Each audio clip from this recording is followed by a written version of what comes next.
उपराष्ट्रपति श्री सीपी राधाकृष्णन जी, प्रधानमंत्री श्री नरेंद्र मोदी जी, लोकसभा अध्यक्ष श्री ओम बिरला जी, राज्यसभा के उपसभापति श्री हरिवंश जी, राज्यसभा में सदन के नेता श्री जेपी नड्डा जी, राज्यसभा में विपक्ष के नेता श्री मल्लिकार्जुन खड़गे जी, संसदीय कार्य मंत्री श्री किरेन रिजिजू जी, लोकसभा में विपक्ष के नेता श्री राहुल गांधी जी, सभी सांसदगण और प्यारे देशवासियों,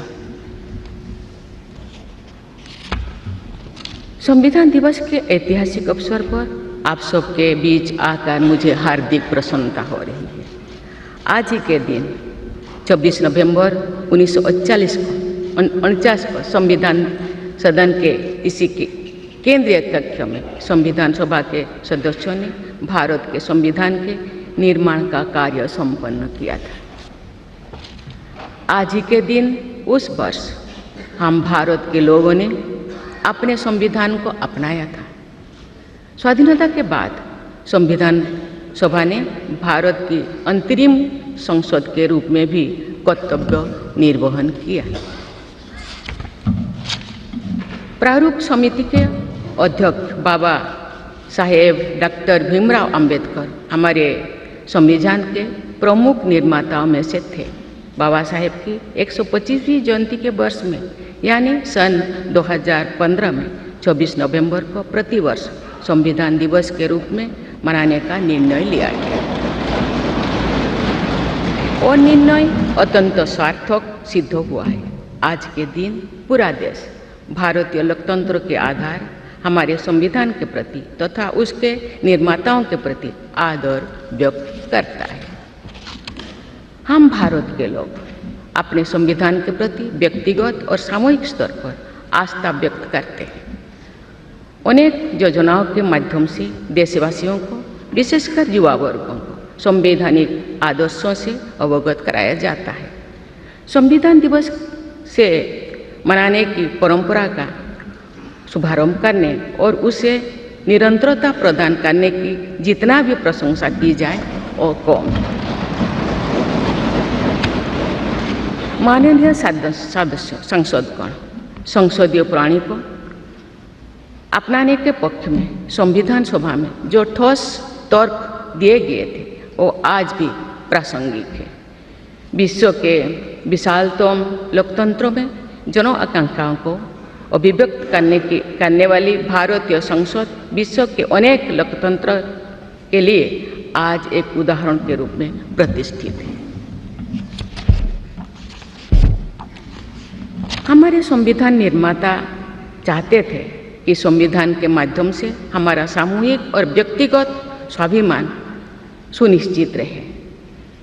मुझे ये कहते हुए बहुत प्रसन्नता होती है कि बीते दशक में हमारे संसद ने जन आकांक्षाओं को अभिव्यक्त करने के अत्यंत प्रभावी उदाहरण प्रस्तुत किया है। संविधान निर्माताओं की अपेक्षाओं पर खरा उतरने के लिए मैं आप सभी सांसदों को बहुत बहुत बधाई देती हूँ। साथ ही कृतज्ञ राष्ट्र की ओर से मैं संविधान सभा के परम सम्मानीय सदस्यों की स्मृति में सादर नमन करती हूँ। हमारे संविधान की अंतरात्मा जिन आदर्शों में अभिव्यक्त होती है वो आदर्श है सामाजिक, आर्थिक एवं राजनैतिक न्याय, स्वतंत्रता, समता और बंधुता। मुझे ये देखकर हर्ष होता है कि इन सभी आयामों पर संसद सदस्यों ने संविधान निर्माताओं की परिकल्पनाओं को यथार्थ स्वरूप प्रदान किया है। हमारी संसदीय प्रणाली की सफलता के ठोस प्रमाण के रूप में आज भारत विश्व की तीसरी सबसे बड़ी अर्थव्यवस्था बनने की ओर तेज गति से अग्रसर है। भारत में लगभग 25 करोड़ लोगों के गरीबी की सीमा रेखा से बाहर आने से आर्थिक न्याय के पैमाने पर विश्व की सबसे बड़ी सफलता अर्जित है। हमारे संविधान में सामाजिक न्याय को प्रमुखता दी गई है। सामाजिक न्याय के आदर्शों के अनुरूप समावेशी विकास के प्रयास किए जा रहे हैं। ऐसे अनेक प्रयासों में इकोनॉमिकली वीकर सेक्शंस के लिए शिक्षण संस्थाओं और रोजगार में आरक्षण का प्रावधान करना, दिव्यांगजनों की परिभाषा को विस्तार देते हुए उनके हित में विशेष अधिनियम लागू करना और उसे कार्यरूप देना तथा राष्ट्रीय पिछड़ा वर्ग आयोग को संवैधानिक दर्जा प्रदान करना शामिल है।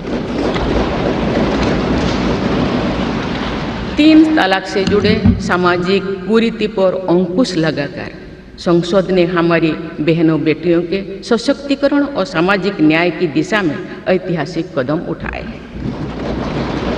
देश के आर्थिक एकीकरण के लिए स्वाधीनता के बाद का सबसे बड़ा टैक्स सुधार गुड्स एंड सर्विसेज टैक्स के रूप में किया गया है। आर्टिकल 370 के प्रावधानों को निरस्त करके देश के समग्र राजनैतिक एकीकरण के मार्ग में बाधक बने हुए अवरोध को दूर किया गया है। नारी शक्ति बंधन अधिनियम द्वारा वुमेन लीड डेवलपमेंट के एक नए युग आरंभ होगा। नारी शक्ति अर्थात मातृशक्ति के बंधन का हमारे संस्कृति में अत्यंत महत्वपूर्ण स्थान रहा है। इस वर्ष 7 नवंबर से हमारा राष्ट्रगीत वंदे मातरम की रचना के 150 वर्षों पूरी होने के उपलक्ष्य में देशव्यापी स्मरण उत्सव मनाया जा रहा है। ये स्मरण उत्सव भारत माता को समृद्ध, सशक्त और आत्मनिर्भर बनाने का संकल्प का अवसर है। मुझे विश्वास है कि इस राष्ट्रीय संकल्प की सिद्धि के लिए आप सभी सदस्यगण देशवासियों को दिशा और प्रेरणा प्रदान करेंगे। हमारा संविधान हमारी राष्ट्रीय अस्मिता का ग्रंथ है। ये हमारी राष्ट्रीय पहचान का ग्रंथ है। ये कॉलोनियल माइंडसेट का परित्याग करके नेशनलिस्ट माइंडसेट के साथ देश को आगे बढ़ाने की मार्गदर्शक ग्रंथ है। इसी भावना के अनुरूप सामाजिक और तकनीकी बदलाव को ध्यान में रखते हुए क्रिमिनल जस्टिस सिस्टम से जुड़े महत्वपूर्ण अधिनियम लागू किए गए। दंड के स्थान पर न्याय की भावना पर आधारित भारतीय न्याय संहिता, भारतीय नागरिक सुरक्षा संहिता और भारतीय साक्ष्य अधिनियम को लागू किया गया है। ऐसे अनेक प्रगतिशील वैधानिक को सार्थक विमर्श के बाद पारित करने के लिए मैं संसद सदस्यों की मुक्त कंठ से सराहना करती हूँ। संविधान संशोधन के प्रावधानों के महत्व पर चर्चा करते हुए इस बात को रेखांकित किया गया था कि संविधान में ही ऐसी व्यवस्था होनी चाहिए जिसके बल पर भावी पीढ़ियां आवश्यक अनुसार समयानुकूल संशोधन कर सकें। इस प्रकार संविधान निर्माताओं ने हमारे संविधान को गतिशीलता और जीवंतता प्रदान की है। माननीय सांसदगण, हमारे संविधान निर्माताओं ने भारत के लोकतंत्र को संवैधानिक आधार प्रदान करने के साथ साथ हमारी राष्ट्रीय एकता का ताना बाना भी बुना। संविधान निर्माण में अग्रणी भूमिका निभाने के साथ साथ सरदार पटेल ने अनेक रियासतों के विलय का महान कार्य करके भारत की एकता को नया स्वरूप दिया। इस वर्ष सरदार पटेल की 150वीं जयंती देशवासियों ने मनाई। उनकी 150वीं जयंती के उपलक्ष्य में पिछले वर्ष से आगामी वर्ष तक चलने वाले कार्यक्रम के माध्यम से देशवासी राष्ट्रीय एकता तथा गौरव की आदर्शों से जुड़ेंगे। हमारी संसद हमारे राष्ट्र का प्रतिबिंब है। लौह पुरुष सरदार वल्लभ भाई पटेल के आदर्शों को प्रसारित करने तथा कार्यरूप देने में आप सबका योगदान महत्वपूर्ण है। जौन अभिव्यक्ति को परिलक्षित करने वाली हमारे संसदीय प्रणाली विभिन्न आयामों पर और अधिक मजबूत होती गई है।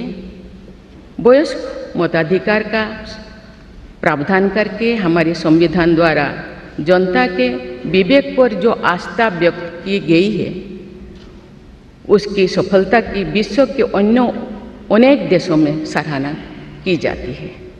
पिछले कुछ वर्षों के दौरान महिला मतदाताओं द्वारा बढ़ चढ़कर मतदान करना हमारी लोकतांत्रिक चेतना को विशेष सामाजिक अभिव्यक्ति देता है।